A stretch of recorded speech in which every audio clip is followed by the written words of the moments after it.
All right, Trails Collective world. This is Ian coming at you with the Trails Collective Live episode or segment, initially airing July 27th here in the evening. Thank you to all of you who may be tuning in live this week. As always, it is good to have you.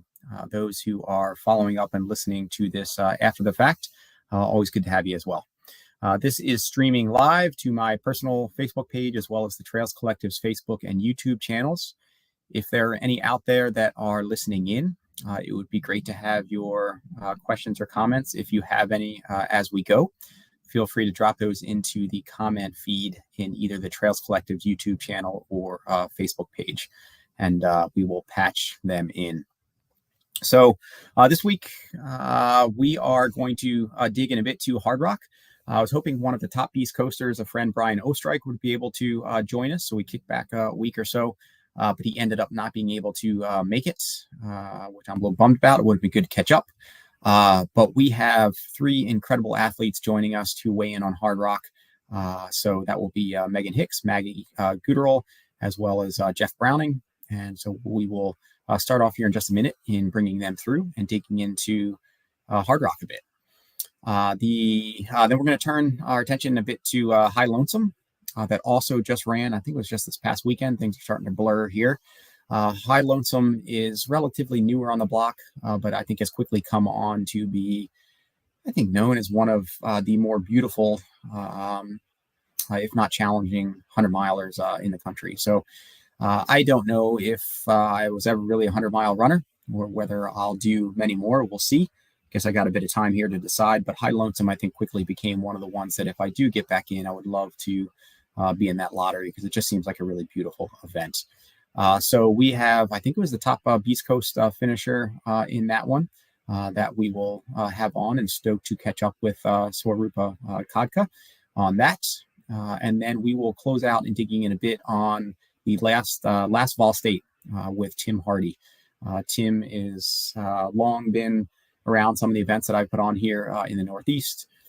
A wonderful individual, makes the rounds, and Vol State, while an event that I've never really paid too much attention to, I think seeing one of his posts this past week just got me curious to, I guess, learn a bit more about it and have him dig in, as it's a race that's been, I think, pretty personal and one that he's returned to multiple times. So we'll hear a little bit on Vol State, and then we'll wrap up probably around, 8:45, give or take. So this past weekend on the FKT front, just a couple notes. Liz Durstein, I'm not sure if many of you know Liz. She continued, I think she's still based in Portland, if I remember right, but with definitely some connections or roots, often coming back to run some of the East Coast Just Beasts or Beast Coast trail networks. And so this past, I think it was July, what was the date? I think it was like a week or so ago. She laid down a 6-day, 8-hour, 12-minute FKT in self-supported fashion of Vermont's Long Trail. So one of the New England and East Coast gems. And that shaved a bit over a day from Jennifer Farr Davis's time from 2007.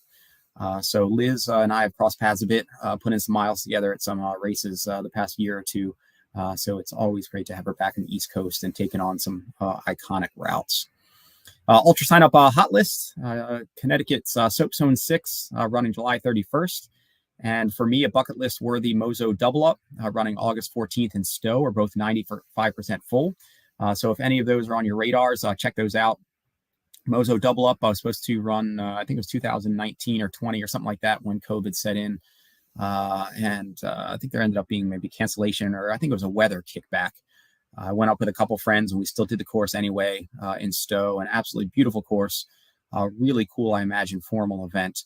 So if anybody has an opening on their calendars for August 14th, I think it's like 11 miles, pretty significant gain where it climbs up and out of Stowe.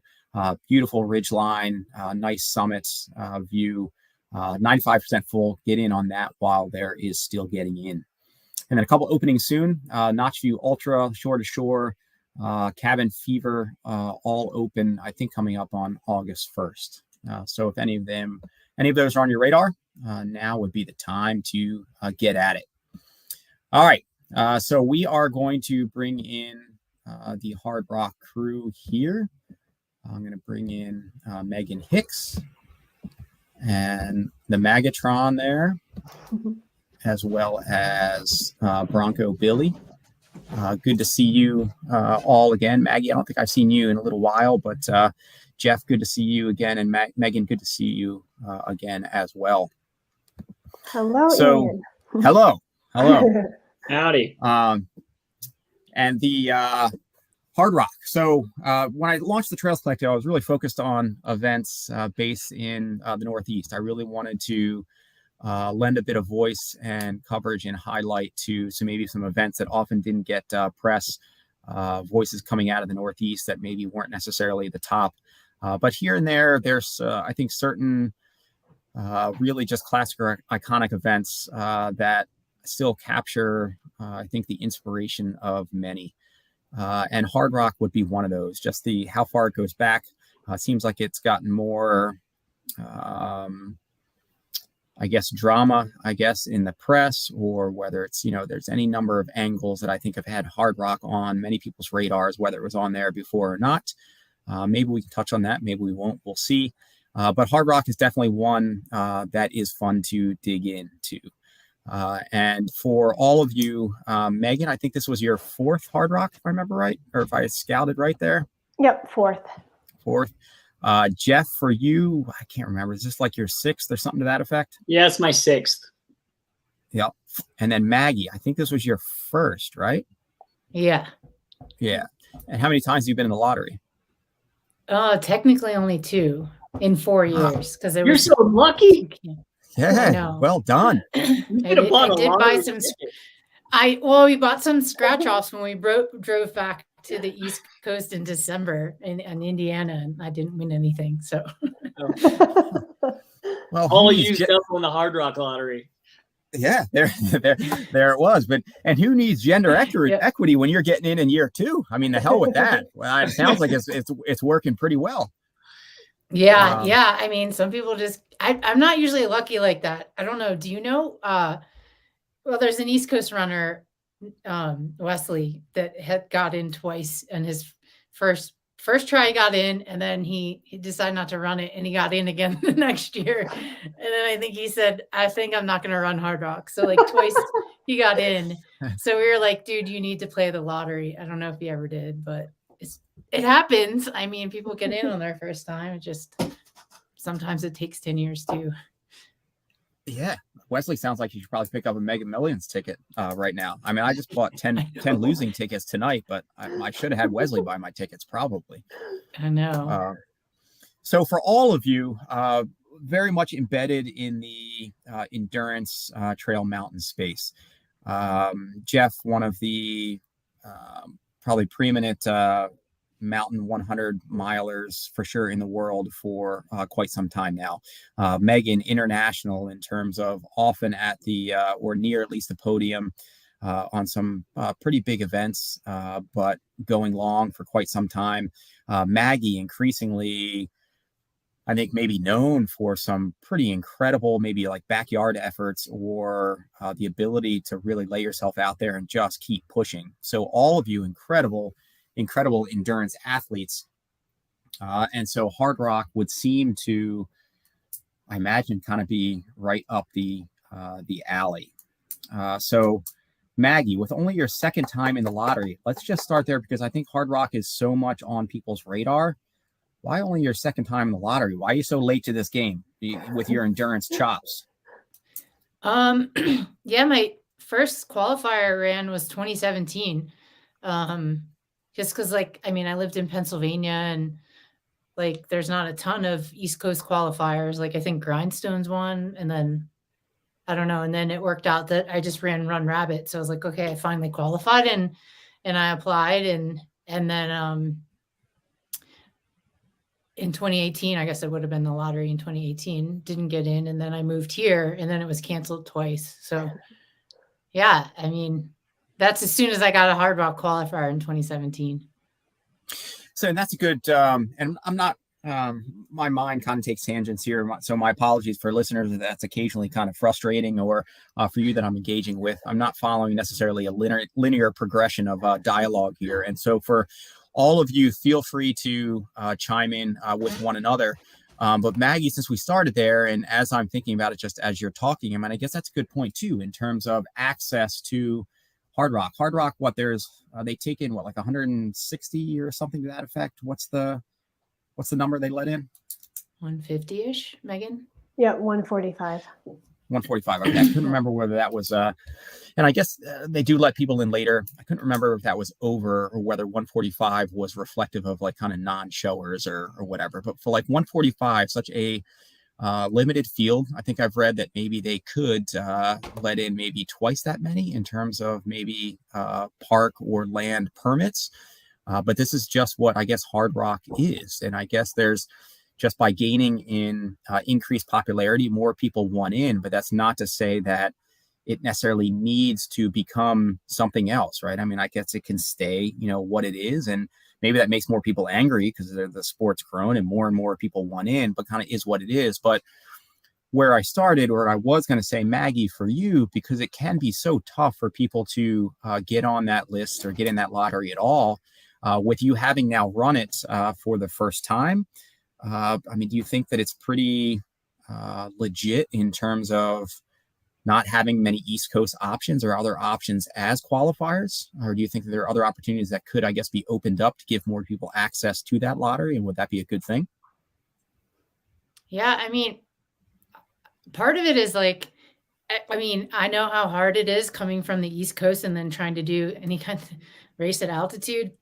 Run Rabbit's not even that high, but I lived in Pennsylvania and like it really killed me. And so like I get why a lot of the qualifiers are on the West Coast because there's altitude, so you can at least kind of test yourself against that element. I don't really know how Hardrock qualifiers are chosen or anything like that. So yeah, I mean, honestly, I feel like there's probably some really difficult East Coast races like Eastern states, and that's not a qualifier, and maybe that's their choice, or like, I really don't know what the process is. Obviously Megan probably would, or maybe even Jeff, but yeah, I mean, some of these races, like they say like running is cheap and ultra running is cheap, but like not if you travel when you like want to go to a destination race. It just gets expensive. So, I mean, that it just, if you have the means to go run a qualifier, then you can get to Colorado. And yeah, I mean, it'd be cool if there was more East Coast races, but I get like kind of like why High Lonesome is and those kinds of races. Yeah. And then for Megan and Jeff, with your experience out there and multiple runnings, and then, so Megan, are you living in Silverton now? Is that where you're based? Or are you? Yeah, so I'm here in my office in Silverton, just across the street from the gym and where the Rock was the last couple weeks. Which is crazy in terms of just how much that's become a part of the fabric of you and Brian, and it being in your backyard, and it's such a personal event. I mean, it's insane. I would find it pretty insane to literally have that out your back door and not have the ability to be the most incredibly fit person kind of alive at that point, which is awesome. Maggie, are you in Durango? Where are you? Yeah, 1 hour south of Megan. Yeah. And then Jeff, you seem to be someplace new every few months or so, going where yeah, I'm duty. kind of like, where's Waldo? I just like, I pop up in different mountain towns for a couple of years and then I go somewhere else. Yeah. It's really hard on my kids. Yes. Yes. Yeah, I'm in Flagstaff. Yeah. Hopefully here to stay for a while. And so for both Megan and Jeff, with you, I think running Hardrock a number of times you have, and then even if you're not running, being there crewing or pacing, or Megan, you covering it for I Run Far. Yeah, Hardrock is right extreme in terms of elevation or altitude, let alone just the metrics of that course. And I know that's a whole different, I mean, to be considered. I guess one of the things that I saw in just putting on Iroquois, that Virgil Crest, which I know is much less of a beast in some ways. Initially, I had qualifications on that. I had to do whatever to be considered. And really, as I was looking at it year over year, I just came to find that the qualifications that somebody comes in with weren't necessarily, or associated with their rate of success, so to speak, or finishing. I found that some people who were came in really fit or overqualified maybe would run harder, and they'd end up just cooking themselves and like dropping out, where the people that came in maybe less trained or less fit or less experienced would be more conservative, and they'd actually have a higher odds or rate of finish. And so for something like Hardrock, I mean, I guess the altitude or elevation changed the metric a bit, that you really want to be educated on that. And it's tough to know how your body will react at elevation, and that takes some learning. But do you think it's pretty justified in having things skewed toward maybe high altitude or elevation races as qualifiers? And do you think that that's synced with what you've seen in terms of who finishes and who doesn't and how well they do? Want to go for it, Jeff? Well, I think I do. I have a little bit of background on how they pick qualifiers. I do know that race directors have to apply, so they have to want to be one. So they do have to put in an application to the board, and the board has to consider it. And then the board has called several occasions when there were races that I've done that I was on a finisher list, and they wanted to know like what I thought of the race. They want to make sure it's well run, well organized, well marked, all those kind of criteria. I think they don't even consider something until they've been running the 100 miler for at least 2 seasons.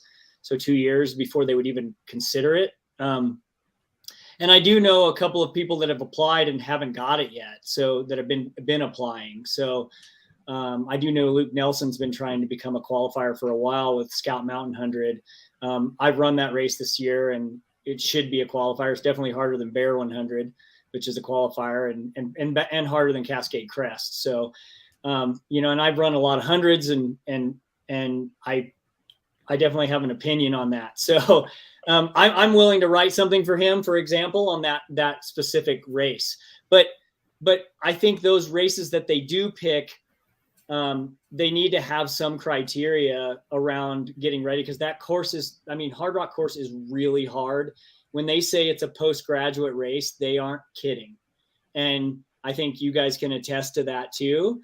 Maggie running your first year, it's a really hard race. It just keeps coming at you, and it doesn't relent. And there really is no other race that I've ever run that even comes close to it. I haven't run High Lonesome yet. It's on my list.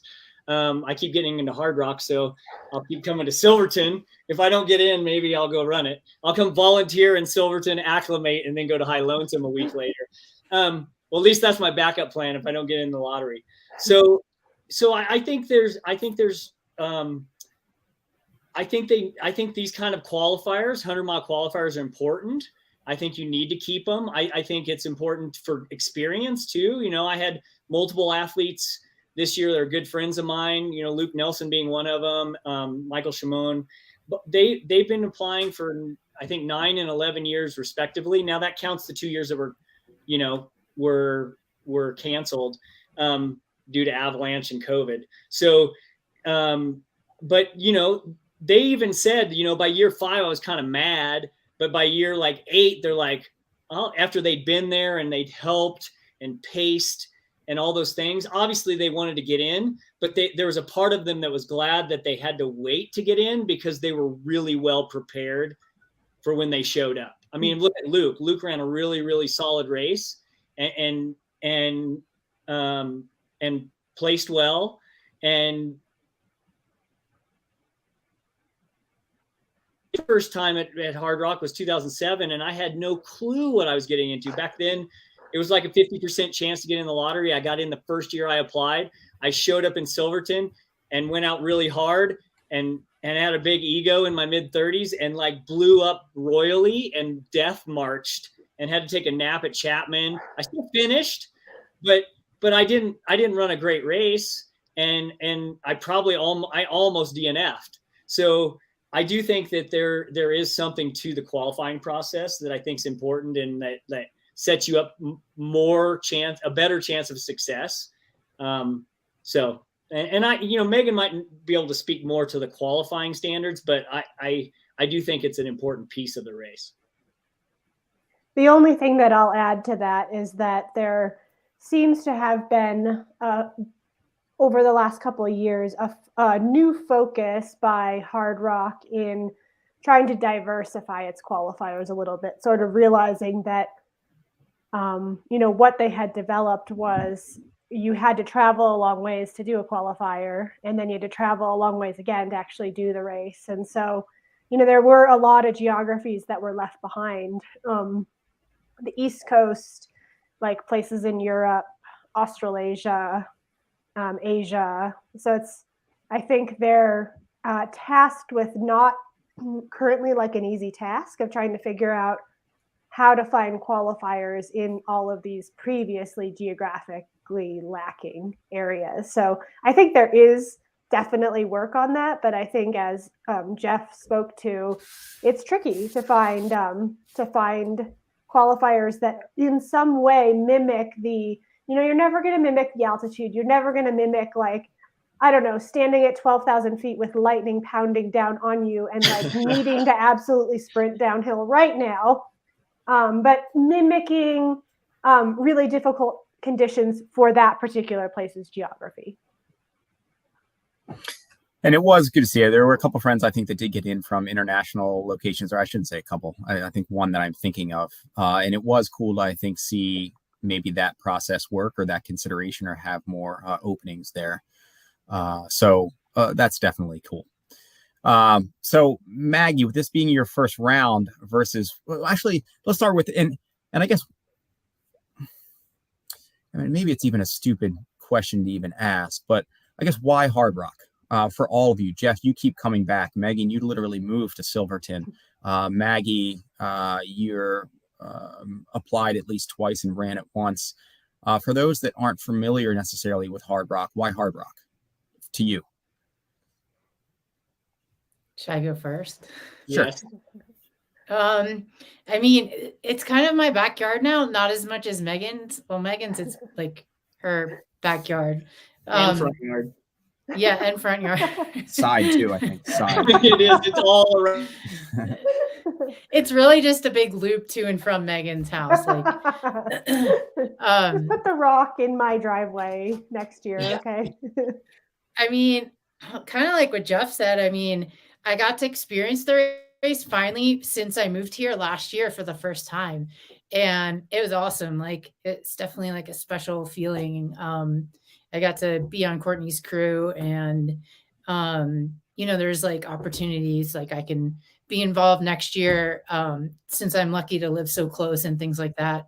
But I mean, it's hard to describe this area if you haven't been there. Like, I did High Lonesome, and, like, I don't know, even parts of the East Coast are beautiful, but like this San Juans are insanely beautiful. And like, it's just super fun to play in them and to get to train for this race, just like by just hopping up to Silverton every weekend and like get to run with Megan and stuff and just like do the whole course. It was like, I don't know, super fun. And I'm also drawn to, like, it's a super iconic race. It's really hard.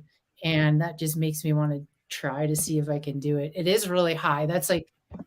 It is really tricky. Every little mistake is like magnified.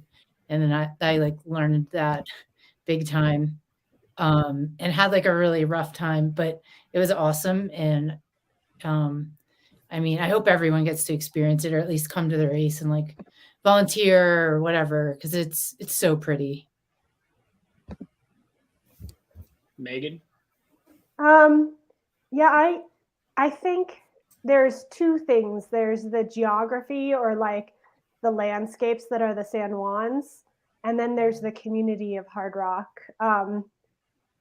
I came to watch Hardrock for the first time in 2011, and I think I probably had only a couple 100-mile finishes then, and it was like Burning River, Rocky Raccoon type 100-milers, like nothing in the mountains yet. And I remember being just absolutely overwhelmed by the idea of, like I had gone out and run a segment of the course, like for fun, and knowing that the runners had to do that 11 times.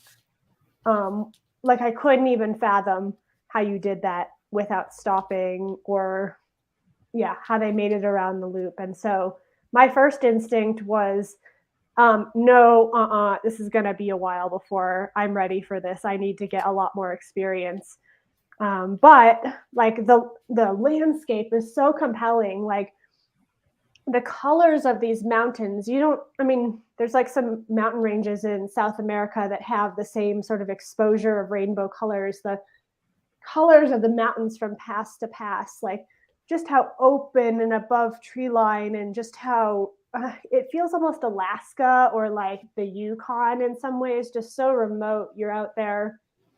And you can be on a trail, like a system trail, and you won't see anybody for a couple days.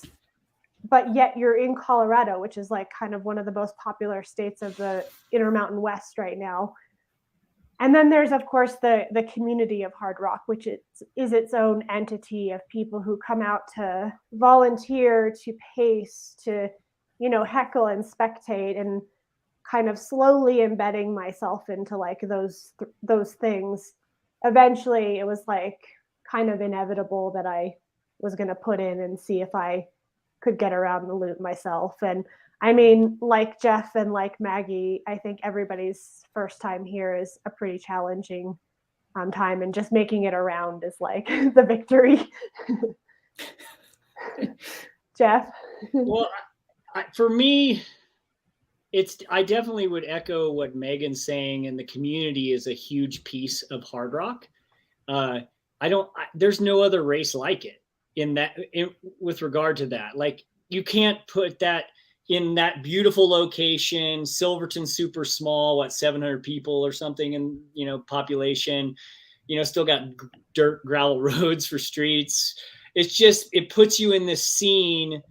It becomes an ultra running village. Everyone has to come early, so there's more commitment to the race. You can't just, you don't just come in and like you go on vacation for 3 days and go run a race, or 4 days. You have to come in and acclimate, right? If you're like, even coming from, my house sits at 6,800 feet in Flagstaff, I still come in early, a week early, to like acclimate. And then the big block, I have to think about like, okay, how am I going to get acclimation? Like, I need to go to the Eastern Sierra, like on the way to Western States, and to pace and train on the way there and on the way back. Because it just, the commitment level to be successful at that race is so much bigger than any other 100. And if you make mistakes, they are compounded big time.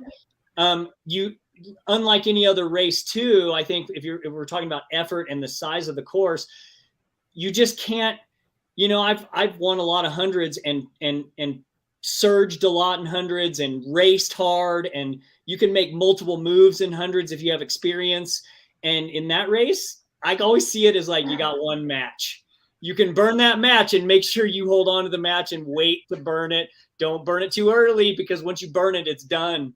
And so, I think that's another aspect of Hardrock that's just so unique to that race. It's just so gigantic, and it's gorgeous. I mean, it's just breathtaking in every direction. I got the opportunity to run with Luke Nelson for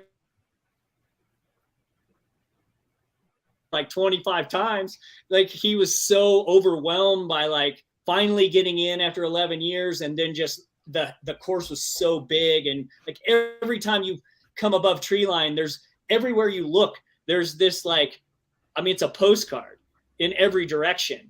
And it's almost overwhelming because it's so big and there's so many climbs. And if you start thinking about like knowing the course after 6 years, and I've done it in both directions, and you know what's coming, and you're like, oh man, you can't even start thinking about what's in front of you. You just have to think about the next aid station because it's so big. And I think it's overwhelming in that way. And I think that's what makes it such a unique race, and the commitment, of training to get into it. And then the community is amazing. And I was introduced to this sport in the early days in 2007, when like Rock Horton was running. He was still running it. So he was still trying to do his 10 finishes before he gave back for 9 years, and was the aid station captain at Virginia's Pass at Kroger's Canteen. So I was brought into that Hardrock fold with like, they made me play, like Rock made me like do a duet with him after I ran a 33-hour 100-miler and no sleep in the gym at the award ceremony, I botched my guitar solo, and it was horrible. And then with the when we had the anniversary in 2000, was that 18? 2018 was an anniversary year. Was that 25 years? Is that right, Megan? Or was it 30? Oh gosh, I'm not sure. Sorry. I don't know. Whatever 2018, it was a milestone for the race. And Rock and I did like a duet again. And, and like, so I just had, like I have such a, like, it's like coming home to like a family, because they keep that one bucket of like people have been in before. That tradition gets passed on. And I think we only let in so many people into the fold every year as far as hard rockers. And it's really a cool, it keeps this cool vibe that has kept consistent since I started coming in 2007. It hasn't, in that regard, with regard to that, it hasn't changed. And I think that's what makes it so unique. And if you lost the else bucket, just be another ultra scene. Be seen, come to be seen, like Instagram everything. And I don't know, you would just lose the community aspect of it. And that's, I just, I'm old school. I'm sorry. I came around in the sport before we even had cell phones. And so like, I'm sorry I'm talking so much, but I really love this race. And it's not one thing. It's a bunch of little things that all add up to this synergistic coolness that is hard rock. I think that's a really good way to put it. So I guess on that, and weaving in comments here from Ellie, you guys can maybe see them in the comment thread, but it's first one was ultra runners pride themselves on being an inclusive community, meaning everyone can run and enjoy the trails. Do you think part of why people want to go to Hard Rock is due to the exclusivity? And then it's almost like a cool kids club, and you need to know the secret handshake to get in. And so to tie in that question, but also I think with the larger concept of, I guess, where the ultra and trail world has come from, it seems like Hard Rock just is, right? I mean, it was created X number of years ago when the scene wasn't so big, and it's something that's just kind of stuck to being what it is. And it could be, yes, that maybe the entry process or who's gotten in historically hasn't been as transparent maybe as it could have been. And I don't know how to evaluate that. I'm just putting it out there as maybe that's a perception, whether it is or isn't. But that it just, now you have this surge, and I commented on the beginning of there's so much more, I think, demand and evaluation and judgment to a certain extent that there's so many more people that want to be a part of this. And because it's kind of sticking with what it is, suddenly now you get a lot of maybe detraction in the process of saying, I guess there's a lot more eyes on it and there's a lot more criticism, but really it still just is the way it's always been.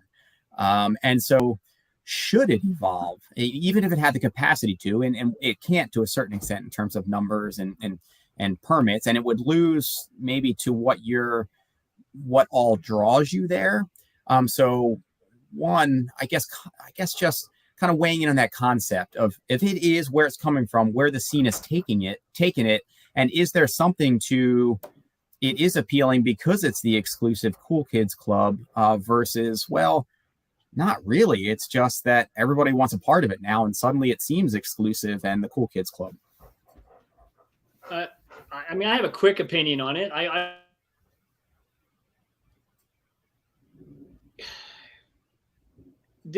think the hardest part is that they have kept the race small, and that has, like you said, is created an exclusivity vibe.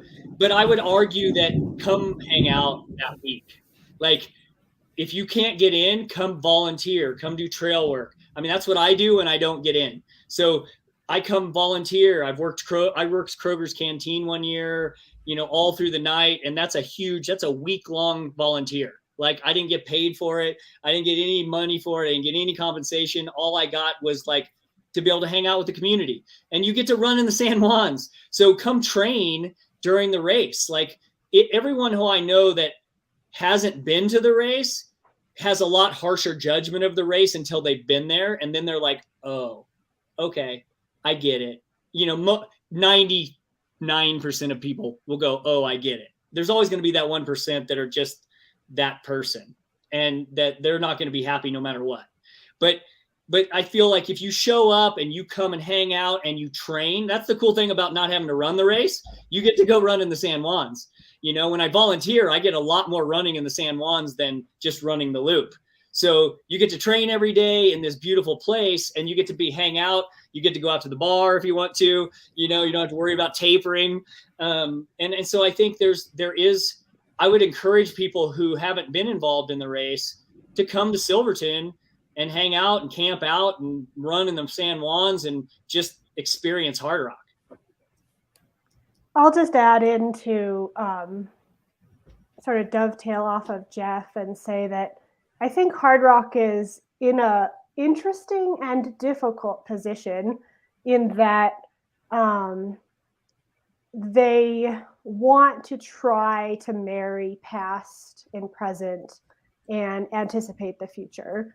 And like, as for all of the reasons that you touched on, Ian, like that's really difficult to do. It's, you know, at this point they have a fairly small starter list. And even if they maxed out their permit, it would still be quite a small starter list relative to the number of people who have qualified and would like to race. It's a really sensitive ecosystem, and the race is quite cognizant of the impact that you know, runners have on the trails, and runners' crews have on, you know, driving out to these really remote spots. And so there's a, you know, sort of a algorithm that they're working with on how to create an experience, but how not to negatively impact the environment that people are moving through. And there's also like the community, which is, you know, at least 30 years on at this point, like that was very intentionally created, and it's very intentionally cultivated. And if you stop doing that or change the way that you cultivate it, like severely, the whole nature of the community is going to change. So I don't, it's hard to envy the position that Hardrock is in trying to balance past, present, future demands on resources, demands by, you know, people's interest. I think it's a difficult position. And I hope that people on all of sort of the different sides of the equation can see that part of the reason that they want to come and be a part of the experience is because of the work that has gone into, you know, the people who come and volunteer every year who don't run in the race. Is that thunder at your house, Maggie? Yeah, did you hear that? Yeah. It's like awesome. Getting pretty ominous outside. I just think it's a very tough balance to strike. I don't envy the position that Hardrock is in, and I really hope that the greater trail running and ultra running community, as Jeff said, will come out and experience it. Like, come out and volunteer with iRunFar's race coverage, come out and volunteer at an aid station, come out and train, come up to the passes and heckle runners as they come by, keep putting in for the lottery, because your time is coming, you know, your time's coming. And then Maggie, do you want to add anything in there? No pressure, but if you want. I mean, I feel like Megan and Jeff have been involved with the race for so long that I don't really have anything super insightful to add.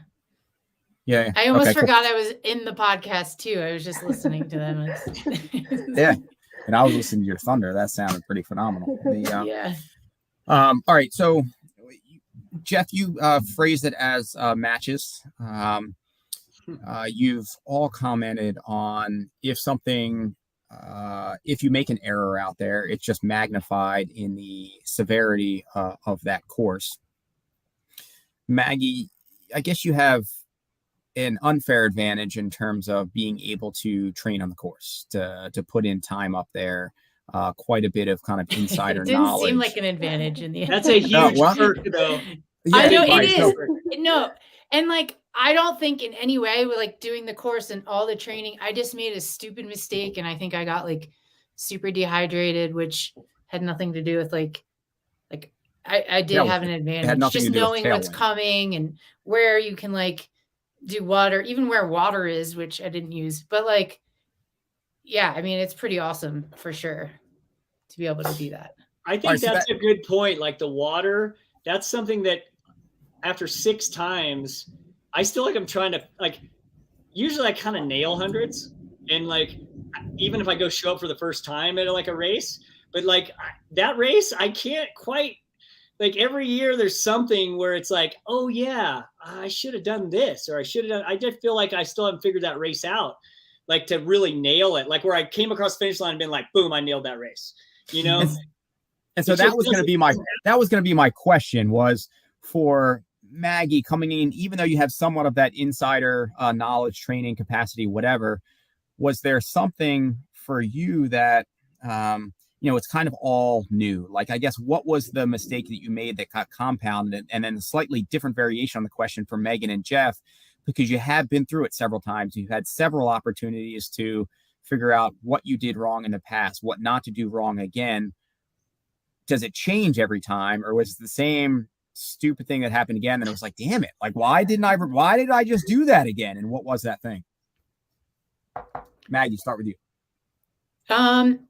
Yeah, I mean, everyone said go super chill, and I didn't feel like I was pushing super hard, but I really didn't take care of a lot of little things early on.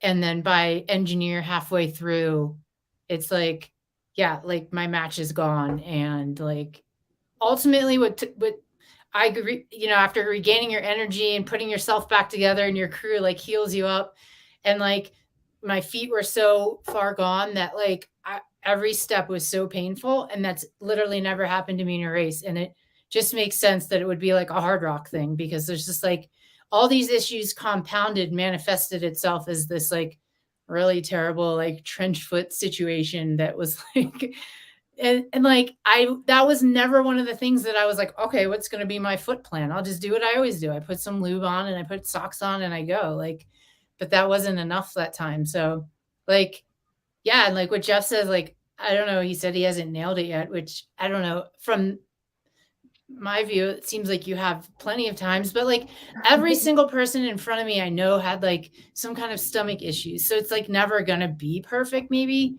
because it's just such a hard race. It's so high. So you could just try to like adjust for what you made a mistake, like the previous year. And then I'm sure it's something new, but like, I don't know. It'll probably take me a few times. I'll be like 65 by the time I nail it, but I'm going to nail it. Me too. And I'm not that far from 65. I'm out of time, buddy. I'm running out of time. You get the oldest person to ever run under 30 hours or something. Yeah, maybe. We'll see. Yeah, Megan, what about you? Do you feel like you have places you could improve, or? Yeah, I think nutrition at this race is always my, I don't know, the anchor that I'm just dragging behind me the entire time. I think it's really interesting because I feel like you burn hotter at altitude, like metabolically, but you just can't put in as much nutrition as you're actually burning, because literally your stomach can't process it and, send blood to all of the organs in your brain to keep you alive. So at some point there's a limiting factor on how much your stomach can process, and that does not equal like how hot your body is burning when you're at 12,000 feet all night long.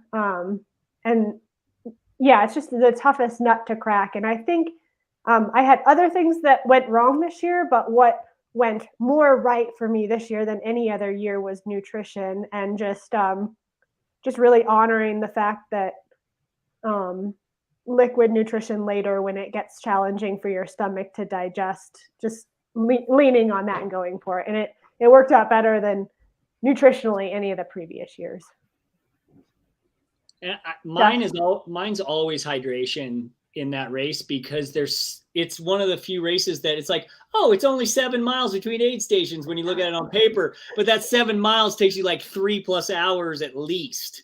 So that's 3 hours where you're like, well, if I need to drink a liter an hour, I got to carry 3 liters. Like I'm not going to carry 3 liters in 100 racing. Suddenly you're kind of mortal, like the rest of the world, who actually it takes that long to go through an aid station. As opposed to I can take like one gel and like 10 ounces, and I'm good. I think Jeff's using one of my splits, but that's okay. So it's just such long sections that I always carry a filter, and I always filter, but I'm always behind every section, and it compounds over the course of the race. So that messes with your gut in the second, like the last third of the race, especially for me. So like that last third is always a little wonky. My stomach's a little off because I'm dehydrated. I'm like, I probably have too much sodium per liter because I haven't got enough liters coming in. And so I got a little bit of, I'm a little swollen, just because of that. And then you got the altitude factor. So like, there's a whole bunch of little things that aren't like a normal 100 that you can't, it's so different that it's hard to manage that because it's just foreign, and you only do it, for me, like even if I get in back-to-back years, I'm only dealing with that condition once a year, right? In that race. I can't even mimic it in training. So it's just really hard. That part for me, and the foot part, I feel for Maggie, because that is like one of the hardest things about Hardrock, is because it always rains. I mean, if I look at 6 years, there's only 1 year it was dry out of 6 years. 1 year I did not get poured on at least once during the day, and most of the time, multiple times. So you're always dealing with rain. You're always dealing with wet feet. You're always dealing with wet feet through the night because of heavy dew, because usually it rains, then it clears off. So then the dew's on top of the rain, for the nighttime. So all the underbrush is wet, and everything's soaking wet. This year, especially in that direction, going through Pole Creek is just such a big water-based basin. It just holds water, and it rained all afternoon. So nothing had drained yet. And I'd even pre-run the parts of the course, and I ran some of Pole Creek, a week before the race, and it was dry. Like there were some wet spots, but mostly dry. But on race night, it was like just muck. And you just had soaking feet the whole time, and then you just get done. You're done, and your feet are white and like wrinkly, and like you have to lube. It's the only race that I actually use. If anybody knows, I'll give you a tip right now. If you ever get into Hardrock, use diaper rash cream, like zinc oxide diaper rash cream. It's an old it's an old adventure racer trick for multiple days of having wet feet, but it creates a moisture barrier. You got to keep reapplying every once in a while and change your socks. But if you do that through Hardrock, you won't get that. You won't get trench foot, and you won't get macerations. So it will save your butt or your feet, I guess, and your butt if you want to use it on your butt, because it is built for the butt. So it's just a hard race. Like it's unlike any other. And I think that's what makes it hard. And if you make a mistake, that mistake's huge, and it's hard to come back from a bad one without a nap.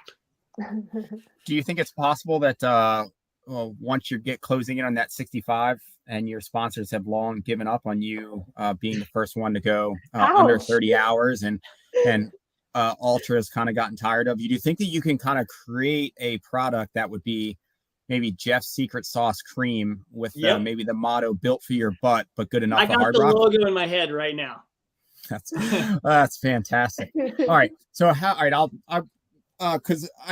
if I had my druthers, I'd hang on to you guys all night here, and I would just keep probing at different angles, and that would be fun for me. But I want to respect your time, and Sworupa on the back end and Tim on the back end. Thanks for your patience and being on there. We are closing in there, and want to respect your times as well. So let's see. Let's go. So because we're all, I think, so lucky to be doing what we're doing, to have the physical and mental capacity, to have the resources to make or create the flexibility. At some point, hopefully we're all just aware of how, I think, grateful we should be to be out there. So in celebrating kind of that angle, was there, Jeff, I know you've had some fun stories coming out of Hardrock in the past, whether it be hiding under a rock or nearly getting struck or any number of probably other things over the years.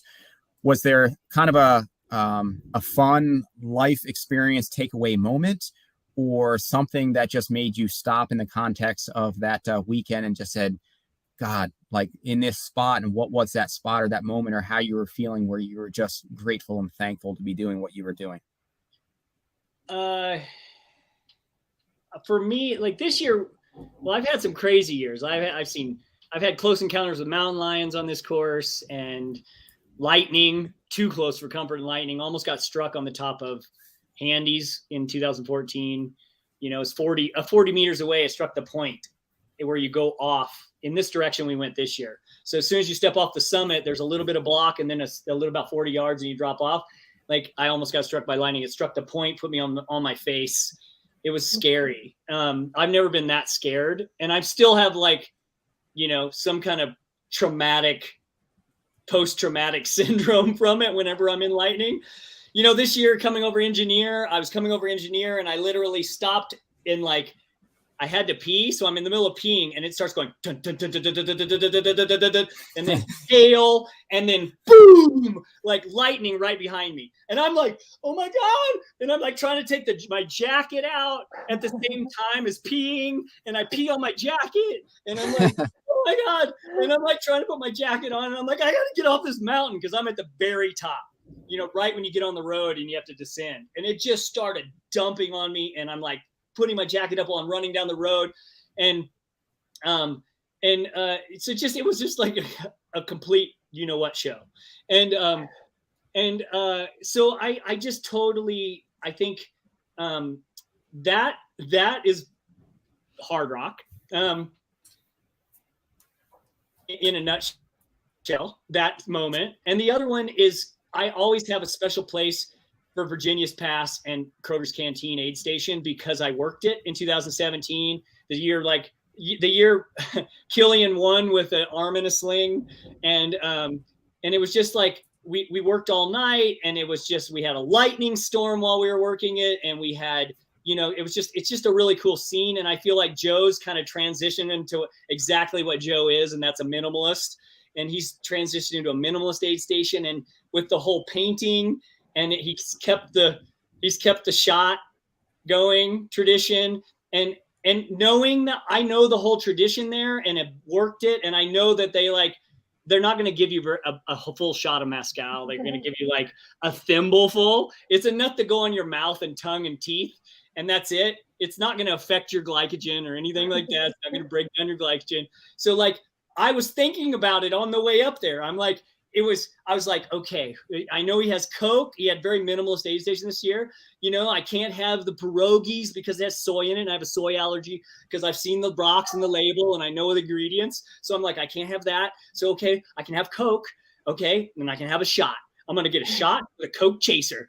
And so like I got up there and I was like, he goes, you know, and he says it like, I think at this point I'm like the sixth person through, and he's like, he kind of says it timidly. You want a shot? And I'm like, I want a shot and a Coke chaser. And he goes, yeah, and everybody's like, yes. And it's all you do. It's like, boom, boom. Okay, I'm descending this rocky junk that I have to go through. And you're like, woo! And then you descend down to your A. So like for me, there's so many little aspects of like volunteering at the race and knowing a ton of people there just because of that. And all the years of being there and playing my guitar and, you know, at the award ceremony or at the pre-race and in front of people, you know, and Rock making me do it. Like, I don't want to get in front of a bunch of people. Nope, Bronco, you're getting up in front of a bunch of people, you know? And so, you know, for me, it's just, there's so many special places there, and I know it really well. And I go there and train, and I go there early. And then you know, and there's the whole aspect of the pre-race. I mean, there's so many things that are special to me because you have to go early. Like I always end up having a whole posse to hang out with camping the whole week before. And it's always like, hey, whoa, hey, you know, and everybody shows up. And then you get to know new people every year because there's always like 3 or 4 new people that are hanging out. And then you get to know those people really well. And then when you see them the next time or at a different race, you know them really well. And it doesn't matter where they're from or who they are. It's just you hung out in Cunningham or you hung out wherever, you know, camping. So like, I think that's that's one of the cool aspects that's way different than any other race, and a really special thing about that race. Sorry, I got really animated there. You think who wants to follow that in terms Seriously. So do you think that on that, and then let's go with Megan or Maggie's experiences there. Do you think that if the Hardrock were up to say, all right, so it's 145 now, say they let in, I don't know, twice that or 3 times that, that there would be a strong chance then that chances are somebody would have come over that pass and seen you just peeing all over yourself. Because that's what you get when you get bigger numbers. True. Which is, I guess, I don't get the privacy. Yeah, you do not get the privacy that you have now. All right, Megan and Maggie, or Megan or Maggie. Go for it, Maggie. Uh-oh, is she frozen? She's frozen. She looks good. Maggie, you're frozen. If she's in a slight smile, like it's you have a slight smile. It's a very solid look. You're clearer than you've been all night, I think, in that moment. If you can hear us, you can try logging off and logging back in, unless you start hearing Megan's response here. Blink if you're okay, Maggie. Blink. Yeah, please, Maggie. Please come back to us. Yes, yeah. Mine is being on top of Handy's Peak in the nighttime. 2 weekends ago, it's the highest point of the course. It's a 14,000 foot in a couple feet mountain, and you're way above tree line, and it's 5 miles from the previous tree line and probably 5 or 6 miles to the next tree line. And, you're kind of just out there wandering through the landscape. Your sight lines are like the beam of your headlamp, but there's a moon that's outlining like the crests of the ridge lines. But the coolest thing of all of it is seeing the dots of headlamps like before you and behind you. I don't know what's so cool about that, but it's neat, like seeing the trail of where you've come from and to see where you're going, and also to know, like, because you'll look back and you'll look at the train of headlamps behind you, and then somebody way up the trail is going to do the same, and then somebody blinks their headlamp to say hi, and it's like this camaraderie in the night of, like, I don't know, like little ants marching up the mountain, watching out for each other as you go. It's this very abstract camaraderie thing that is cool. Nice. I have something to add since we're waiting on Maggie. I have something to add about Handies. I am always super thankful that, because I always am coming in this direction we went this year. I'm always coming down over Engineer. There's usually some kind of storm brewing in the afternoon or evening, like it was this year. And it was gnarly looking. There's lightning in that valley, and like heading down to Animas Fork. And when I hit Animas Fork, about 5 minutes out of Animas Fork, it's quit raining. And in those evenings in the San Juans, one of the things that happens often is that there's kind of weird looking clouds and things look like they're still building. And then when dark is about to set in right before dusk, it just like everything goes to this, like, hazes out and chills out. And that happened as I was leaving Animas Fork. I'm like going down to Grouse, and I'm looking up, and I'm still like, I'm nervous about every time I have to go to Handy's in the evening, because it's like, oh my God, am I going to have to go be in a lightning storm like 2014 again? And so I'm looking up there, and everything's starting to haze out and like turn like little bits of blue sky in the evening right before dark. And I'm heading up Grouse going, oh, sweet. It's like not going to be a storm. It's going to be clear over the top. I'm so thankful. Oh my God. So like, that's just like a joyful moment when you're in pain at 60 miles in and you're having to climb a 14er. I'm just personally knowing the experience. I could be having a really bad experience and a scary experience because I've been there, that I'm really, really joyful and thankful at that moment to have just Mother Nature cooperate, and just be like, oh, thank God. I don't have to like worry about not, leaving my children with no dad. So Maggie says the power's out at her house because of the thunderstorm. And she can try logging in from her phone too if she wants, and I can always bring her into with food here with High Lonesome. Yeah. Okay. Well, that is all good stuff. Again, I want to keep running on with you guys, but I will respect everybody's time here and come back at you for another episode down the line. And Megan, if you're texting with Maggie at the moment, if she wants to log back on, I will bring her on with Swoops here with the High Lonesome, because she's got some experience there as well, and we can weave her in. But I am grateful to you guys for carving out some time in your afternoons and evenings. Both ran incredible, and we could have. Oh, actually, I want to respect listeners as well, and kind of one comment, and then we'll transition. Devang said, "What do you think of the course record being broken this year?" So I don't know if there's any kind of responses on the or first reactions on the field, or where things are headed, or on that effort, or any comments. That was a question that was just put out. Megan, go ahead. I think it was amazing. It was maybe Jeff would agree. I think it was a slower course this year than last year, because there were heavy rains the week before the race. It was infinitely wetter and muddier and slower out there. So I think the times that that Courtney and Killian and Francois put down were really fast for the conditions. And 1.9 miles longer course, because the course changes. So it's definitely a slower course and a longer course now. I'm just super impressed with Courtney. Like I knew she could get it. I knew she had the capability. I thought she was going to get it last year, and then her stomach turned. So like her coming back and running really smart was really like impressive to me, that she came back with like, she went out hard last year, and I would argue burned too many matches early, and that probably contributed to the stomach going south.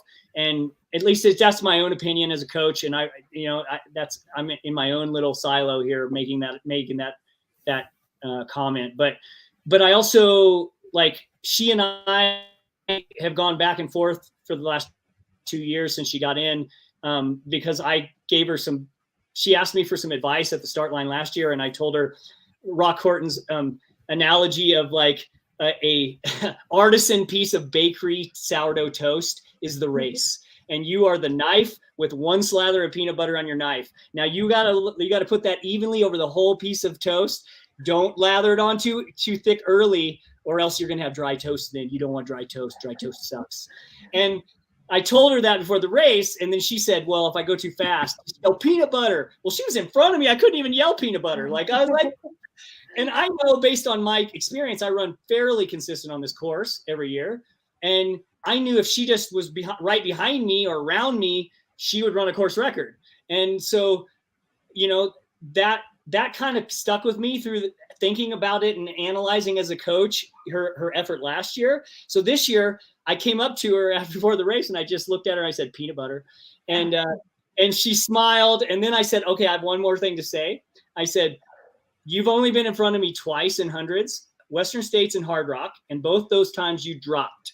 I said, I'd like spread the peanut butter. Don't go too hard early. And that was my point. Just don't go too hard early, right? Based on what I've run there, I knew I could run sub 27. The course record's 27 something, right? So I knew she could get the course record and go sub 27 if she ran anywhere near me. And then she has totally the capability to do that.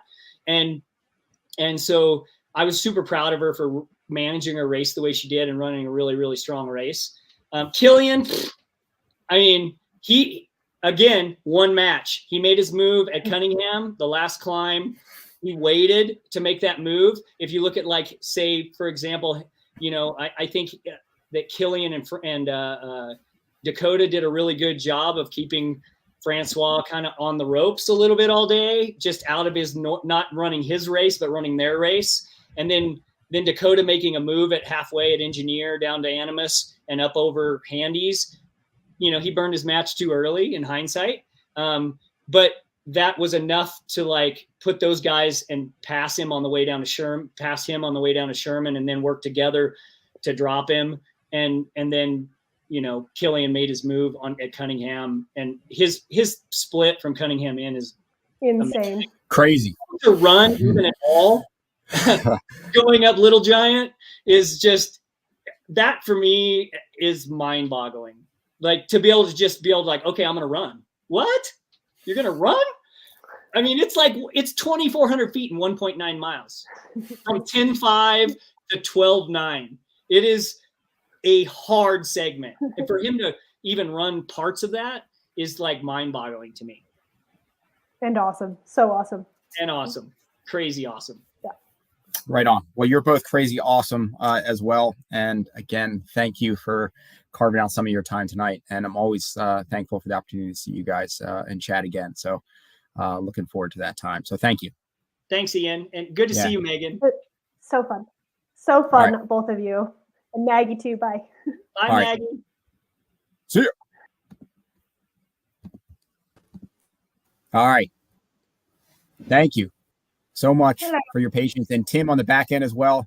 I do see you, brother, and thank you very much for your patience as well. I suppose this episode, which is sometimes due, I guess the fact that you keep going back to Vol State, I suppose you should be good with just waiting a little longer, because you're good at just drawing these things out. And Sworupa, it's good to see you. We have not connected, I think, so far, and it was cool to see a Beast Coaster in the mix and run awesome at High Lonesome. And so you're coming to us from New York City, correct? Is that where you're based? Mm-hmm. Yes. Yeah. Yep. And just a brief stalk on your Facebook profile. Not a whole lot of races, right? At least not an ultra sign up. Do you have more that wasn't? Yeah, this is my 5th ultra race. I just started 2020 since the pandemic. That's awesome. So what were you doing before? Like where are you coming out of the closet from? Clearly you've got some endurance chops, or you're just finding them. So do you have a background doing something else? Yeah, so I've been in road running for a long time. So I was doing mostly like marathon was my bigger distance that I had been competing like competitively. Then 2017, I broke my femur. So I had a really bad accident where I had to have like a bunch of like screws and rod in my femur. And then after that, it took like 2 years to recover because I did like take the hardware out. And also I was like looking for like a new challenge, like what is my next path? Because at that time it came to the point that a lot of people saying me that I might not be able to run again or run fast again. So I was like thinking, what else? Like, what can I do? Like, can I do like a triathlon or ultra running? But I love the mountains and I love the trails and nature and being out there in the woods.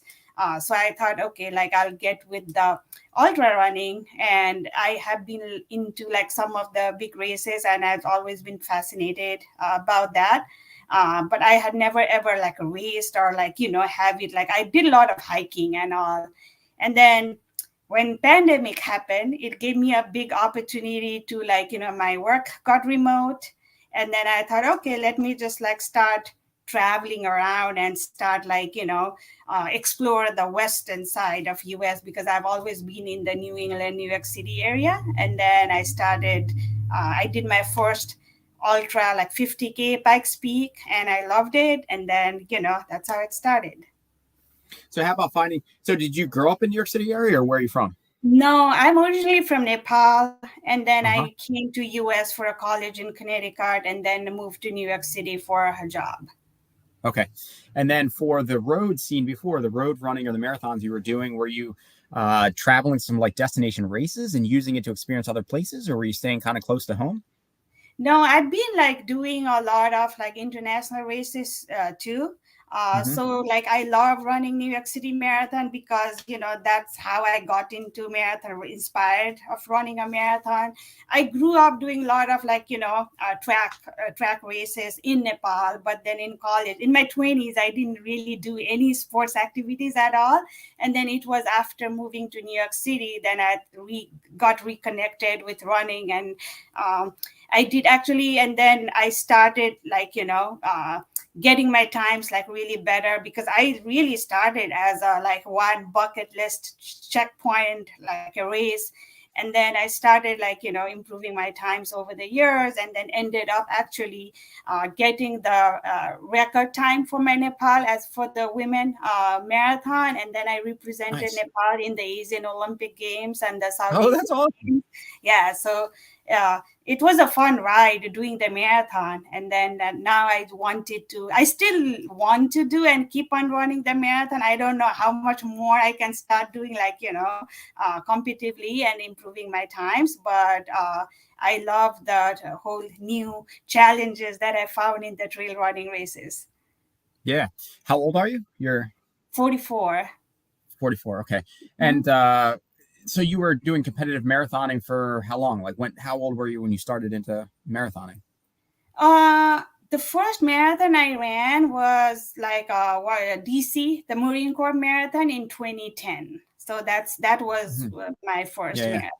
Mm-hmm. Yep. And what was that progression? Kind of what was your time out of the gates, and what's your marathon PR at this point? I did 3:20 and a little, like some minutes. And then at that time, I didn't know about like the BQ and the Boston Marathon, all that stuff. And then I realized that, okay, now like I BQ'd, so now I have to do Boston. And then I got the guaranteed entry for New York City. And that's how it, kept on adding. Mm-hmm. And so is that your PR at this point, is 3:20? No, or you actually my PR was 2:55. Mm-hmm. Cool. And then I ran Boston. I just missed my PR a little bit in the past Boston Marathon. It's still 2:55, but I think they're like 10 minutes, 10 like seconds or something off. Yeah. Mm-hmm. All right. So then you transition into trail in Pikes Peak. Why Pikes Peak? What put that on your radar, and why for that one is the why that one? Yeah, it was not planned. So what happened was, like, when pandemic happened, I had friends in Colorado, and then where should I go from New York City? And, and I thought, okay, let me go to Denver, start like going to Denver. And they were like very welcoming. You should come. You love the mountain. You can run everywhere over here. And then I was like, all the races were canceled. And then I went to Colorado, like I left, New York City in June, and then I think I was like only third people in the entire plane. Like nobody was traveling at that time. And then apparently, the race that was going on was, okay, I really wanted to do the race, whatever race will happen, because I don't really believe into virtual races. So I really want to experience the race myself. So I wanted like some race that would happen, right? And then I thought, okay, and the Pikes Peak we weren't sure whether it will happen, not happen. I was in the waiting list, and then the race was on Sunday. For some reason, like most of the races I've done, trail races, I've always been in the waiting list, and then I always get the confirmation at the last minute. And then I got the confirmation and the race was happening. So I thought, okay, this is it. And I just went there, and I thought I was training for more like a marathon distance, thinking that if some marathon happens in spring or fall, I would. So I wasn't really training for the trail running races, but then that was the race that I was already in Colorado, and then the race was happening. So I thought I'm just going to go and run it. And so was it what you had, was it what you were expecting? I mean, because that's a bit of a difference going from Boston Marathon, for instance, to Pikes Peak. I mean, did you kind of know, did you get what you expected, or you were like, whoa, this is all kinds of different. This is not what I was expecting. So as I said, I did a lot of hiking and, not racing, but running trails. When I go to Nepal, I've done a lot of the multi-stage, multiple days trail running, but not running competitively. So the Pikes Peak was funny because I just went there, and it's a high altitude, it's going to the Pikes Peak, and then it's the altitude. For some reason, I'm not really that bad in the altitude. It's got to be in your DNA. I mean, you're from Nepal, right? I mean, dude, you cut out for this. Yeah, but I think I feel if I'm more over 9,000 feet or 10,000, but I think for digestion, it's a different, not getting the headache and nausea is different. But when you are constantly running, and then a nutrition, trying to get the nutrition, I realized that in the High Lonesome. So, and then I went there, and I was going up. I was good, but everybody was just passing me, and people were running up the uphill, and I was like, oh my God, when can I I don't know if how can these people run up this steep uphill. It was like, but then coming down, I think I just like threw down my, like, every time the gravel road come, I would just like race Hammer.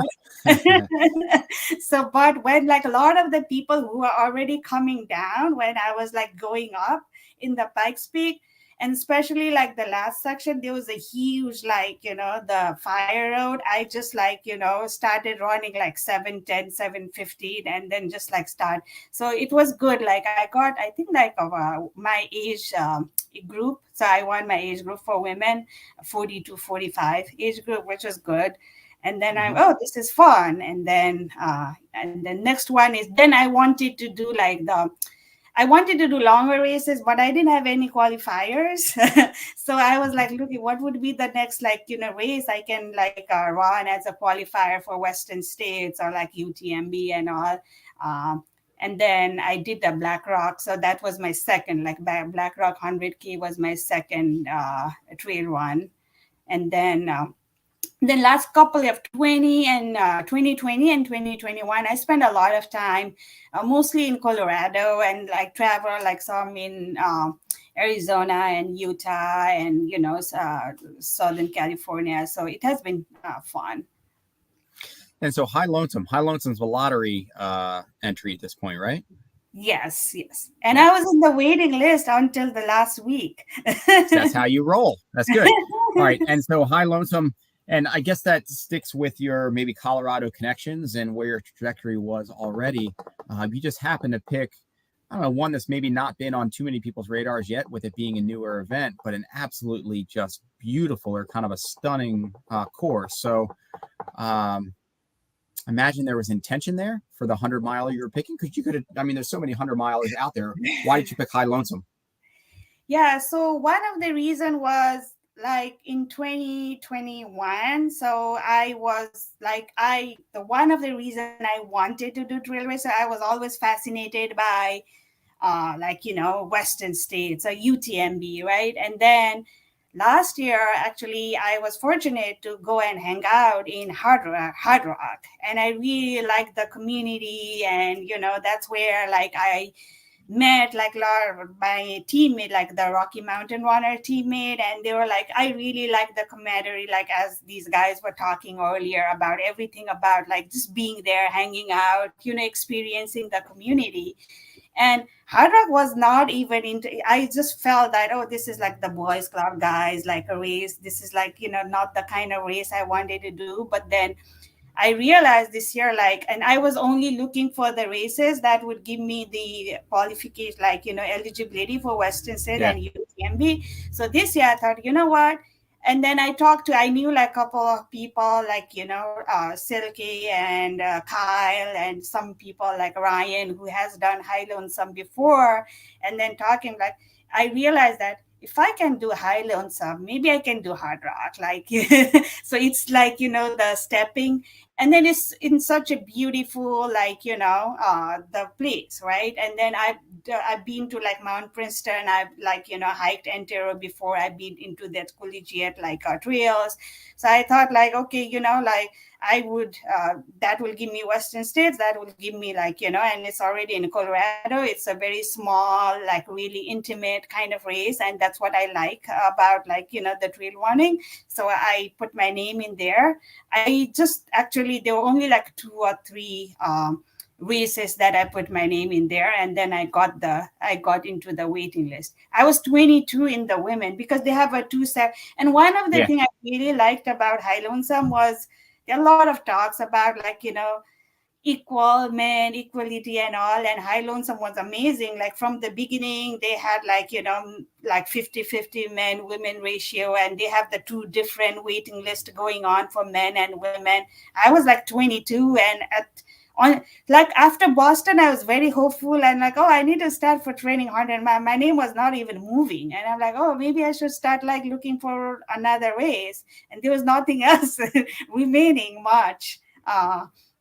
And I like the races with diversity, like a dynamic, not like, just run in the forest or loops and all. And it met all the criteria that, it runs through like 5 passes. You go through alpine, you have meadows, you have like a fire roads, like single track. It has like everything you can have in a trail race. And it's beautiful. And then with it being your first 100-mile effort, 100-mile effort is a different beast than 100K. So how did it end up shaking out, right? 100K. No, this is my second 100 mile. Oh, it's 100 mile. Yeah. I thought you said your Black Rock was first. Okay. So what was your first 100 mile? Well, I did Kodiak last year. Oh, okay. Kodiak. So that's how I got the qualification to enter the lottery for this one. Got it. Okay. All right. So you had one to kind of figure out how the 100-mile would go, and then another one to hopefully kind of, once you got it dialed in, did that pay off? How did things go out there? Anything that was like, anything that you can take away in terms of, wow, like that was, wheels came off, or there's something that didn't go as I had planned and I had to go into damage control, or anything that was, remarkable about the day at High Lonesome in a either positive or negative light?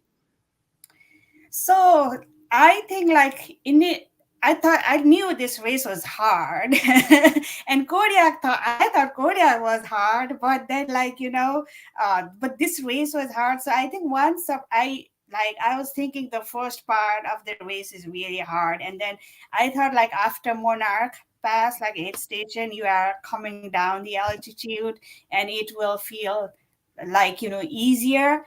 But I think I underestimated how much more climbs, even if it just looks, when you look at the elevation map, it just looks smaller because everything else was like 13,000, like over 12,000.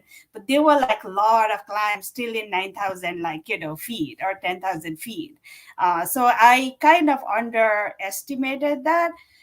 But, I feel like I'm not done that many 100-mile to still learn a lot, but among the 200-milers, I haven't really had that really bad dark low moments yet, which I'm lucky about. But I just feel like, professionally, I'm into risk management and, so I think it's mostly like problem solving and risk management. Like that's what I did for Kodiak. I had a terrible stomach issue in Black Canyon 100K. And since then I get like very, very worried about my nutrition, and because I have never really done the full training for this 100-miler because I'm waiting list, and Kodiak I signed up in the very last minute, so I did not have like much time to mimic the race like with nutrition and everything. But I just try to, if something starts feeling bad or I feel like my stomach is not like feeling something, I just like constantly being aware of my body, being aware like my energy level, just taking my own time, not trying to rush, and then just like keep on risk mitigating and problem solving. Like High Lonesome, like first 50 mile, I was like bloated, and even my shorts was like a tight the entire time because I think I was like developed. I don't know if it's like a tailwind because I had pretty much so much of tailwind like all the time because it was very, very hot during the day, especially like Cottonwood, like coming back after N0. And I did not have, my original plan was to be in Colorado since like July, but there are a lot of things happened, went sideways in the last, so I couldn't get into Colorado until like Tuesday before the race. So I did not have like a lot of time to acclimatize this time, which was sad, but anyway, it worked out. I had to end up changing my shorts. I was like, oh my God, I can't do this anymore. That's good. And were you sodium? Were you taking supplemental sodium throughout? I did not too much. They were like during the day in Cottonwood, I did take salt tablets. Yeah, maybe that would have absorbed some. Sorry. Yeah. Well, right on. I mean, you ran incredible. And Tim, who's up with us here next, just commented in the private chat that there's no question in my mind Swoops can run Hardrock. So you referenced UTMB and Western a couple times, but it seems like Hardrock would be up your alley. And yes, events that are so challenging to get into, but in terms of whatever, you've been out there and seen the community, so it would be great to see you in that field. I mean, you really did run great at High Lonesome, and it was awesome to see you just key in on an absolutely beautiful event. So I'm glad you made it in there. So what's next for you? Anything that's in the pipeline or in your lineup? Not right now. Like I have only like a marathon right now, like a couple of marathons that I'm thinking of for this year. I have this plantar fasciitis issue on my foot, which I've run like since Black Canyon. I keep on running like all these races. Like it was hurting me really bad in Kodiak last year. I thought, okay, this year it will go away. Same thing, like, this year too, like, especially downhill, I could not push, and the fire road I could not push as much as I wanted to, like even if I felt that I had the energy, because like my foot was pretty much messed up so I want to let it heal a little bit before I start getting too much into it. Well, it just, I think, speaks to you being the endurance athlete, letting it heal. It's like, I just got a couple marathons left this year. Yeah, maybe that doesn't sync with let it heal, but hey, that's who we are, I guess. And yeah. Well, hopefully it heals. I might want to look for another, like maybe some international trail race for later, like maybe fall or December, but I don't know yet. So yeah, right on. Well, it would be cool to stay in touch. It'll be cool to see where this journey continues to take you, and being not too far from you, hopefully we can cross paths at some point here. Sure. Yeah. Thank you so much for reaching out. Yeah, that was totally amazing. Thanks. Yeah, it was awesome to have you. All right, so I'll talk to you more next round. Sure. Thanks. All right. Yeah. See ya. Sure. All right. Switching gears. Tim, thanks for your patience as well. And Swoops, thanks for your patience as well. And it was great to connect. And Tim, for you as well. And it's good to see you again. Every time I see you get a little bit hairier, and that's been the evolution of the endurance machine, which is Tim Hardy. So, but it's good to see you again. How you doing tonight, Ian? You've had some incredible athletes on tonight. Your show's been great. It's just been a pleasure to listen in. yeah. I do have a good time, and it's fun.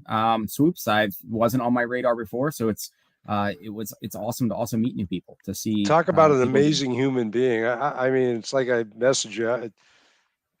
Just listening to her talk. I mean, when she gets into Hardrock, she's going to go out and just. She's I don't know if anybody crushes Hardrock, but she's going to go out and lay it down there. There's no doubt. Yeah. So awesome. So thanks for having me on tonight. You've had a great show. It's really been good. And so Vol State, I think been aware for some time of Vol State in my head, knowing it as an event out there, but I never really looked into it too much. But knowing that with your endurance chops, knowing that you've been around a bit, to see you go back and to see a race that's really meaningful for you. For those not already familiar with Vol State, introduce us to Vol State and why it's such an important event to you. It is. And, I mean, the title of your podcast is Trails Collective, so I'm probably on the wrong network because it's. Yeah, that's right. Occasionally, I think we had bad water on last week. And there's like a mile of dirt road at the end. But, if the ultra gods all conspired and said, you know what, you can only run one race, it's the same race year after year, and pick a race and you've got to run it forever, it's Vol State. I love the race. It's the last annual Vol State, and it's 500 kilometers long. It's 314 miles long, and it's you get 240 hours to run it from the time the race director does his thing and uniquely starts the race, and it's just a remarkable adventure every year. I followed it for 5 to 10 years on the ultra list, that email server that there's still people on, but back in the day, and it's always like I got to go run that thing, and finally in 2017 I was following it and following Lazarus Lake, the race director, the evil Lazarus Lake's post on it and everything. And I said, you know what, I'm gonna go run that mofo next year in 2018. I ran it in 2018, 2019, 2020. I couldn't go back last year But and I didn't think I was going to get a chance to go back this year because I ran his last annual Heart of the South, but it just worked out that I could go back, and I had an awesome time. It's 314 miles. It's a point-to-point race, and it's not a huge field. We had 113 people start it this year, and it's point-to-point, and it's basically across a great swath of the southeastern United States. It touches 5 states. It's pretty unique. It starts in a place called Darena Landing, Missouri, which is on the west bank of the Mississippi River. And the race starts there at 7:30 on either the second or third morning of Thursday in July. And Laz starts it by lighting a Camel cigarette. And all the runners there get onto a ferry, which they've already been on. You get back onto a ferry, you cross the river, which is the Mississippi River, which is about 1.5 miles, 2 miles. You step off the ferry in a place called Hickman, Kentucky, and then you're on foot for 314 miles until you reach a place called Castle Rock, Georgia, Trenton, Georgia, which is 314 miles away on a east by southeast trajectory. You cross 14 miles of Kentucky. You enter Tennessee in the northwest corner of Tennessee. You cross the entire state of Tennessee all the way to the southwest corner, touch a piece of Alabama, and you finish up in the northwest corner of Georgia. And it's a remarkable adventure. There's 2 categories. I'm going pretty fast here because I know you're running out of time, but the race has 2 categories. It has crewed, which you can be a crewed runner where you have somebody crew you the entire time, and you get 240 hours. You get 10 days to step off the ferry and complete the race. Or you can run it uncrewed, which the race categorizes as crewed. You're on your own. You're carrying whatever you need to survive on the road, and basically you're supporting yourself for the most part. And you've got to move 50 kilometers a day. You got to move 31.4 miles a day to beat the cutoff, or you can be pulled off the course, which doesn't sound like a lot. And that's not a lot, but it's an extreme weather event because you're running it in Tennessee in the heat of July. I mean, the average temperature during the day is 95 degrees. That's the average air temperature. It's 99% humidity. And if you're on the road, which you're spending all your time on the road, it's basically the heat index is somewhere between 105 and 110. So it's pretty challenging. And you were doing the latter, right? You were kind of self-supporting out there. This year I ran in the screwed category this year for sure. Yeah. Yeah. Is that just Laz's style? Does he kind of do the cigarette light now, starting like all of his races, as opposed to just Barkley? I think it's a Lazarus Lake thing. He starts all his races lighting a Camel cigarette, and away you go. Yeah. He's a very interesting person. He is a very interesting person, and the following the trajectory that he's been on in terms of the not overnight success. I mean, I guess that's not the phrase I want, because he's been at it for a while, and he was a stellar endurance athlete or runner or participant in his own right, kind of back in the day.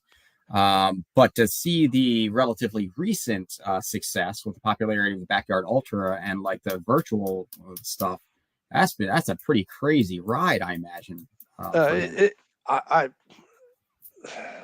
This is an amazing sport, and the thing that draws us all back to it is, I think we all get drawn to it because we want to see what we're capable of and we want to challenge ourselves. But really, it's like your earlier guests all pointed out, it's the people that keep you coming back. And in 2018, when I first signed up for the race, Laz was doing his LazCon. He finally decided he was going to cross the country on foot, and he did it on Route 20 right through our neighborhood. He came through Western New York, and I hosted him. He stayed in my house because I live literally 5 miles off Route 20. He and Steve Durbin, who was crewing him, stayed in my house overnight, and I spent 2 days walking with him across my county. And it was, I mean, I've done some pretty cool stuff in my life. I've been able to do some pretty cool stuff in the Army and doing ultras like yours and everything else. But just walking with that dude across part of upstate New York for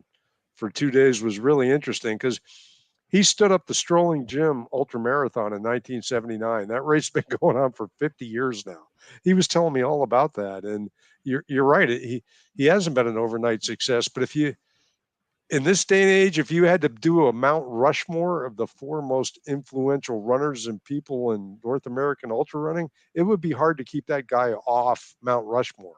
And he doesn't race anymore, but he still goes out and he does stuff on a daily basis. But he's created some events, much like you have, that just give people the chance to challenge themselves to a point where they figure out things about themselves that they didn't know they were capable of. And that's what Vol State's all about. It's all about resilience, because you're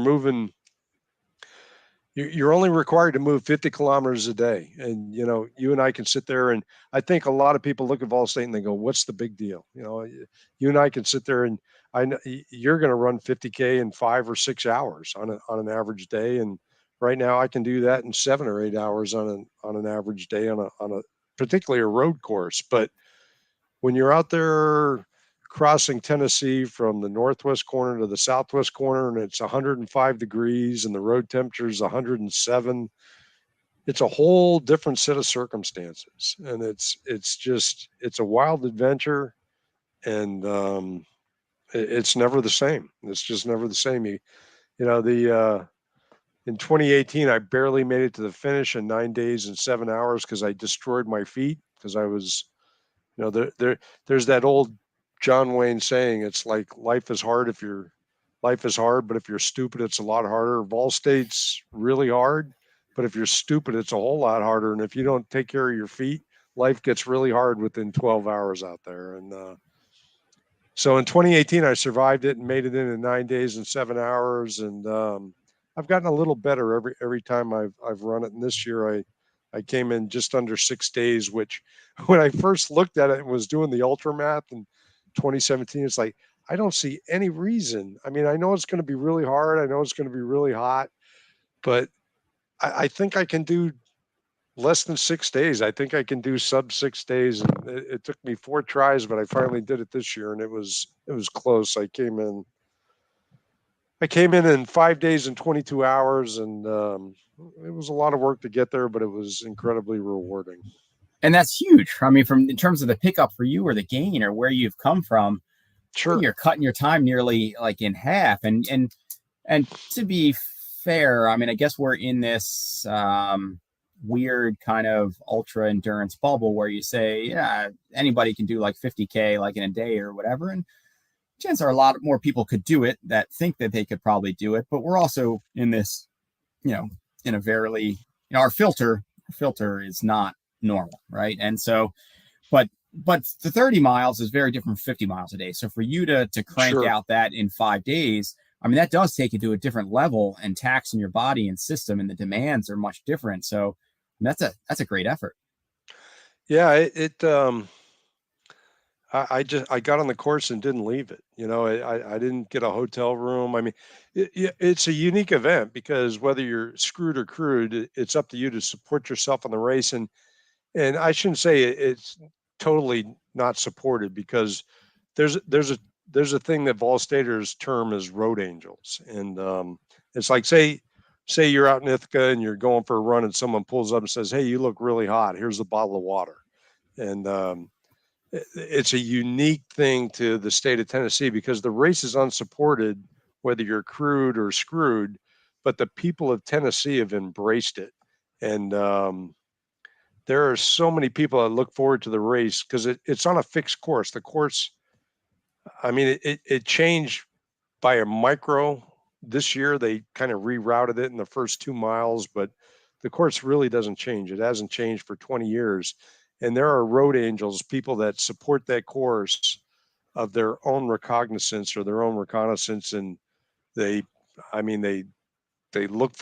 when the race starts, and there are people driving up down the course, passing out water bottles. There are things that have sprung up, like road angel aid stations in the first 150 miles. So you get a lot of the people of Tennessee love the race, and they really support it. So you get a lot of a lot of support as far as that goes. You know, you get people putting up pop-up tents, just like one of the aid stations that you've got going on in whether it's Virgil Crest or the Cayuga 50. I mean, the people really out of their own pocket, they just put all this stuff up there, and the Vol State runners come on in here and and refresh yourself. So it's really remarkable. I mean, one of the cool things about Vol State, you know, you know, it resets you mentally, it resets you physically, and it restores your faith in humanity. We all sit here and we watch the mainstream media, you know, whatever, 5, 6, 7 nights, 3 nights a week. And it's like, good grief, where's our country going? And then you go to Vol State and you run across Tennessee, and there's people you don't know on a Thursday morning pulling up just outside of Hampshire, Tennessee, and stopping their vehicle on the far side of the road and walking over and handing you a popsicle and a cold bottle of water because you're out running Vol State. It's amazing. It really is. And I mean, it's one of the reasons if I only had one race to run, I'd run it, because some of the people that support the Road Angel aid stations, I consider those people dear friends after seeing them 4 out of the 5, you know, last 5 years, where, you know, they see you smell worse than roadkill and you look worse than roadkill because you've been on the road for 3 or 4 days straight, and they're just happy to see you, and, you know, handing you a bottle of water or a Coke or a cheeseburger or something like that. It's really something. And so now that you've gone under 6 days, is that going to be the target again for next year? You're like, yeah, well, I did that. Might as well go for 5:30. I don't know. You know, it's like it was such a long-term goal for me to come in sub 6. You know, I mean, I love that race, and I also love the Heart of the South, which Laz does in the month of June now. You know, he opens the race he opens both races the same time, and the Vol State literally now, it's crazy. He calls it the last annual Vol State because when he first stood it up, he figured they get enough people to do it once and no one would ever come back. But now when he opens up registration, the thing sells out in 7 minutes. And, you know, it's supposed to be all about resilience and self-reliance. And like I was just saying, that the people of Tennessee have really embraced it. So like 3 or 4 years ago, he stood up the last annual Heart of the South, which is they're kind of like brother and sister races, where he and his co-race director, Carl Laniak, they changed the course of the last annual Heart of the South. They've run it 3 times since 2020, and the course changes every year. So Road Angels can never completely happen because next year the course is going to change again. So I've run both of I ran Heart of the South this year in June, and 3 weeks or 2 weeks before Heart of the South, and did the double. I don't know. I love Vol State, but it's one of those things where there's so many races and so few weekends. So I'll probably go back. I mean, it's like I was saying, if I could only pick one race, I go back to Vol State. But what happens is, last year he opens up the lottery for both races, and I knew, you know, I signed up for both of them, and I knew I'd get into Heart of the South because so many people want to get into Vol State because it's iconic now. So I knew I'd end up running Heart of the South, and I ran it in June, and I didn't think I'd be able to run it again. I'd be able to run Vol State even though I was still on the wait list. But the company I work for, really, they supported me on it, and I got an invitation like a week before the race, and I thought, you know what, if I'm ever going to go run a sub 6 at Vol State, I need to do it now, because I knew it was in pretty good shape. I don't know. I honestly don't know if I'm going to go back. I don't know. Mm-hmm. We'll see. There's so many great races out there, but we'll see. Fair. And it seems like one of those where it's really about the experience in the community and the finish, where, you have some sense in your head of this would be an eagle. I think I could do it. But I guess if that becomes the focus, then that kind of misses the mark on what that's all about. They're both completely unique, because the bottom line is, if you show up with enough resilience, you can complete those races. You know, there are people like a friend of mine ran this race from Marcellus. Bill Stewart ran this race with his daughter Skylar last week. They signed up for Vol State 2 weeks ago. Skylar's never done an ultra, but she's a really tough human being, and she completed the race. So Vol State, the bottom line with Vol State, if you show up there, I wouldn't say anybody can complete a 100. I wouldn't even say anybody can complete a 100K. But the one thing that you need at Vol State and Heart of the South is incredible resilience, and you can get to the finish line. You don't have that mid-pack or back of the, a 100 is a unique beast.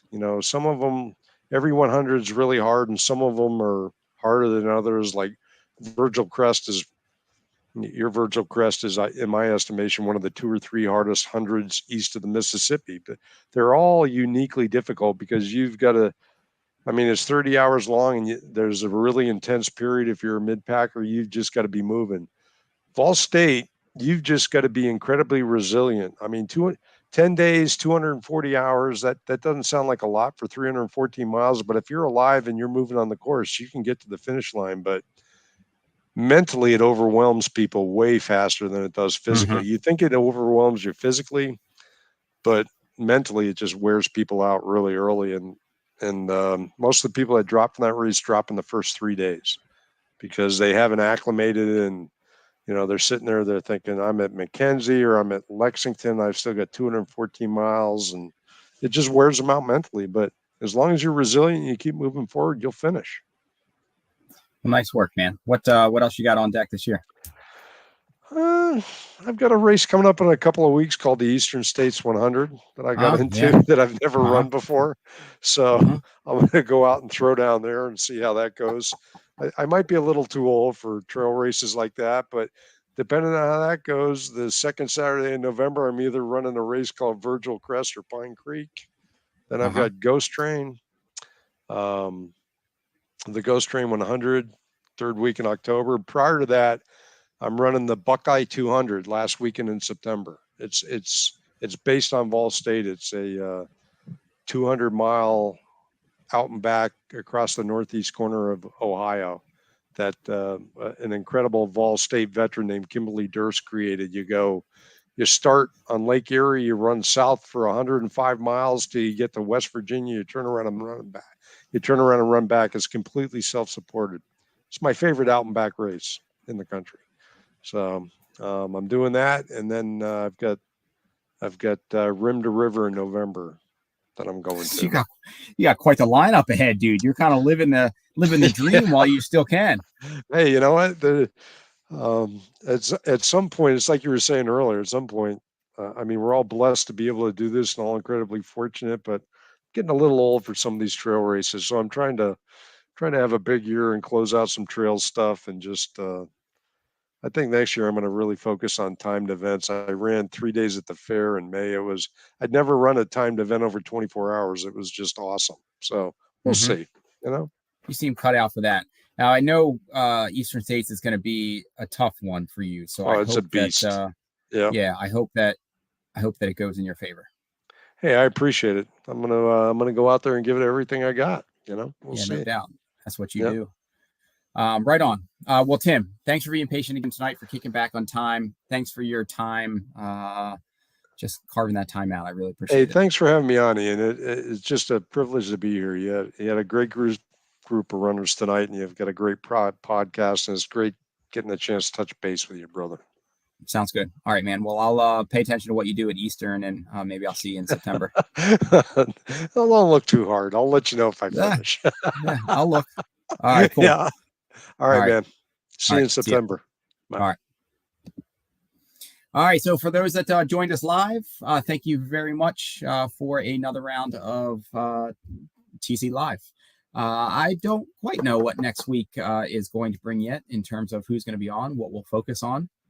But I guess I'll figure that out soon enough. On deck, I got to get two of my daughters up to camp in Maine, so I got some time on the road coming up. Maybe I'll squeeze in a run, an adventure somewhere. But I appreciate all of you. Thank you for liking the channels. Thank you for weighing in with comments and questions. Thanks to all those who take the extra step and support us as Patreon supporters. We're really trying to do what we can to support trail community at large and really celebrate really what our motto is in terms of Trails Collective, and just how we're really interconnected by the trails and the trail experience. and also giving voices where we can to events and individuals, particularly coming out of the Northeast. Sometimes that too often gets shirked. And so there's a lot of wonderful events and a lot of people to celebrate. So thank you to all for being a part of it. And for whatever next week brings, we will bring it next week. So until that time, have a great rest of your week. Have a great weekend ahead. And I will see you then. All right. See ya.